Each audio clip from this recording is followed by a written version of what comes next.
Usa ka lalaki ang patay human gitig bus sa iyang kainom sa Villanueva, Misamis Oriental. Ang sospek gisabaan matud pa sa biktima sa pagsigi ug kanta. Ang detalye sa report ni James Paulo Yap.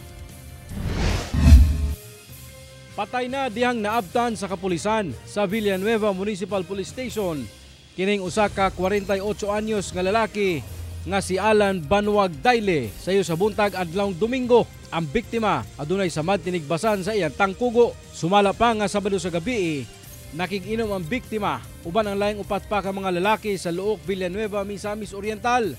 Nagkalalis kuno ang biktima ug ang sospek nga si alias Popoy tungod gisabaan kini sa pagsigi og kanta sa sospek nga misangko sa pagpanigbas. Ang iyang istorya nga saba daw kay nakanta ba na normal ang biktima saba din siya. Kay ilom na maguna siya. Nagigjur sila panagalis gamay dito. Ya suring batlong nga pagilom. Motong wala mo ilom kasi padaylo kanta mo tinungdan nga. Nakapatay iya ginapatay ang biktima. Bisan na sa kalayo sa lugar, paspas nga nagpaygayon og follow-up investigation ang kapulisan nga mi resulta pagkasikop sa sospek. Ang maong krimen giangkon man sab sa sospek. Ako na siya nailagtan. Kaya ano man? Panangit na ako. Natripan mo? Murag ito ako siya na timbas. Pero ano napatay na mo? Kain kita ang panahon karon sa. Nakatagtang ipilahom sa autopsy ang patayng lawa sa biktima.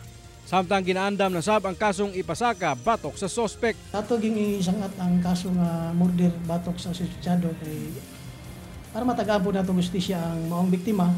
Nanadayon sa paghiring sa dito sa korte kung ma-prove na sa defense nga ang maong suspetsado is may medical certificate nga naikuan ang court na mag-decide.